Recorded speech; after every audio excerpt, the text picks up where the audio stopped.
Assalamualaikum warahmatullahi wabarakatuh. Perkenalkan, saya Runji dengan NIM 2621007.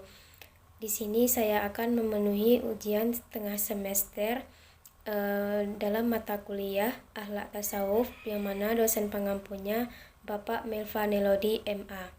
Baiklah, di sini saya akan menjelaskan pembagian akhlak berdasarkan objeknya. Akhlak berdasarkan objeknya yang pertama yaitu ada akhlak terhadap Khalik atau Tuhan, di mana dalam hal ini yaitu suatu sikap atau perbuatan yang semestinya dilakukan oleh manusia terhadap Tuhannya. Yang kedua ada akhlak terhadap makhluk, di mana ada akhlak terhadap Rasulullah Shallallahu Alaihi Wasallam, dan juga ada akhlak terhadap diri sendiri, dan juga ada akhlak terhadap lingkungan, karib kerabat, dan masyarakat. Dan yang terakhir ada akhlak terhadap lingkungan, di mana dalam hal ini yaitu diartikan suatu perbuatan atau sikap yang dilakukan oleh manusia terhadap lingkungan itu sendiri.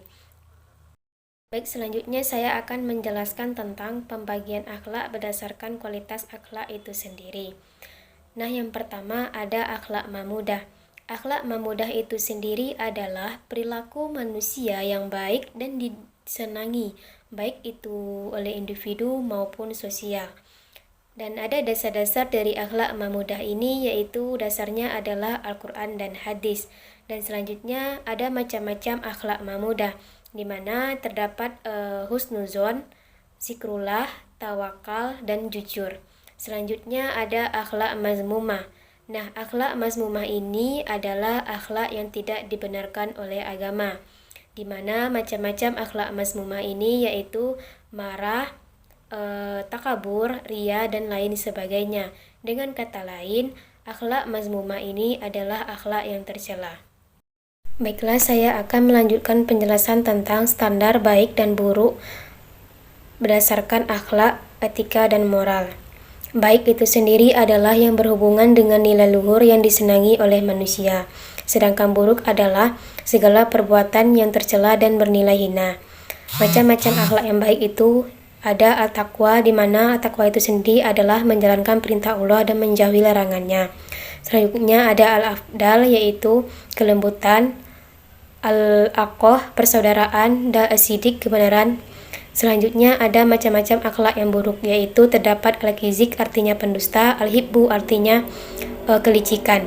Selanjutnya ada konsep baik dan buruk dalam ajaran tasawuf, di mana terdapat adanya hedonisme, yaitu menitik beratkan kebahagiaan itu terletak pada kepuasan biologis. Selanjutnya naturalisme, yaitu bahwa menilai sesuatu itu dipengaruhi oleh pembawaan manusia itu sejak lahir. Selanjutnya ada idealisme, yaitu bahwa mencari kebenaran yang hakiki itu tidak bisa dilihat dari panca indera. Selanjutnya ada ilmu kalam, yaitu yang berhubungan dengan perbuatan manusia, dan ada tasawuf, yaitu baik dan buruknya perbuatan manusia itu berhubungan dengan nilai luhur, martabat, dan yang disenangi oleh manusia itu sendiri. Selanjutnya ada ajaran tasawuf. Tasawuf itu sendiri adalah segala upaya yang dilakukan seseorang untuk mensucikan dirinya dari pengaruh kehidupan yang bersifat duniawi dan menitik beratkan seluruh kehidupannya kepada Allah. Selanjutnya ada sejarah munculnya tasawuf. Tasawuf ini sudah ada pada zaman kehidupan Nabi dan para sahabatnya, dan selanjutnya muncul pada periode tabi'in, di mana dalam ini kondisi sosial politiknya sudah mulai berkembang dari sebelumnya. Selanjutnya ada objek kajian dari tasawuf. Yang pertama ada ar-ruh, selanjutnya ada al-qalb, membalikkan, al-aqlu, yaitu ikatan, dan an-nafs, yaitu artinya jiwa. Selanjutnya ada perkembangan tasawuf dan tokoh-tokohnya, di mana pada abad ke-1 sampai 2 Hijriah, pada masa zaman Rasulullah SAW, pada masa ini Rasulullah mengajak manusia menyempurnakan kehidupannya. Selanjutnya ada masa tabi'in, bahwa mereka mengajak kaum muslimin itu untuk hidup secara zuhud sebagaimana yang telah diajarkan oleh Rasulullah SAW. Selanjutnya perkembangan tasawuf pada abad ke-3 dan ke-4. Dalam hal ini tasawuf sudah bercorak kefanaan, yaitu yang menjurus kepada persatuan hambanya dengan Tuhannya. Selanjutnya ada tasawuf pada abad kelima, yaitu dalam hal ini tasawuf sudah mulai mengadakan pembaharuan dan juga ilmu kalam begitu berkembang dengan pesat. Selanjutnya ada pada abad ke-6 dan ke-7 sama dengan tasawuf pada abad kelima. Selanjutnya pada abad ke-8 Hijriah, yaitu pada saat itu tasawuf sudah mulai menunjukkan tanda-tanda keruntuhannya yang disebabkan oleh penyelewengan dari kaum sufi. Selanjutnya tokoh-tokoh akhlak tasawuf, yaitu pada masa sahabat ada Abu Bakar As-Siddiq, Umar bin Khattab, Utsman bin Affan, Ali bin Abi Thalib, dan pada masa tabi'in ada Hasan Basri, Rabi'atul Adawiyah, dan pada masa abad ketiga dan keempat Hijriah ada Abu Fa'id Zinnun al-Misri, Abu Yazid al-Bustami, dan Yahya bin Mu'az.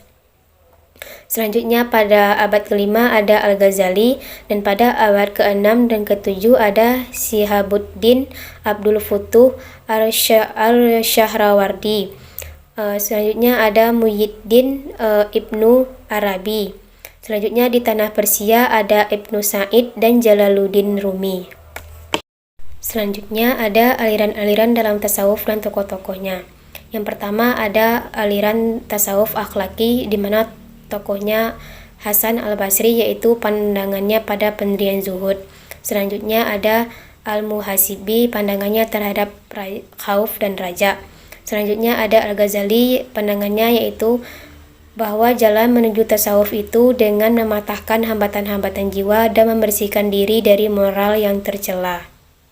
Selanjutnya ada tasawuf amali, di mana tokohnya Syekh Abdul Qadir Jailani, di mana beliau sangat berpengaruh di hati masyarakat karena bacaan munakibnya. Selanjutnya ada Ahmad Abu Hasan Ar-Rafa'i, di mana ciri tarekatnya yaitu penggunaan tabuhan rebana. Selanjutnya ada tasawuf falsafi, di mana tokohnya Abu Yazid al-Bustami, yaitu ajaran tasawufnya fana dan qadha. Selanjutnya ada al-Halaj, yaitu ajarannya Tuhan memilih tubuh-tubuh manusia tertentu dan mengambil tempat di dalamnya setelah sifat-sifat kemanusiaan itu dilenyapkan. Sekian yang dapat saya sampaikan. Jikalau ada kesalahan, saya mohon maaf. Assalamualaikum warahmatullahi wabarakatuh.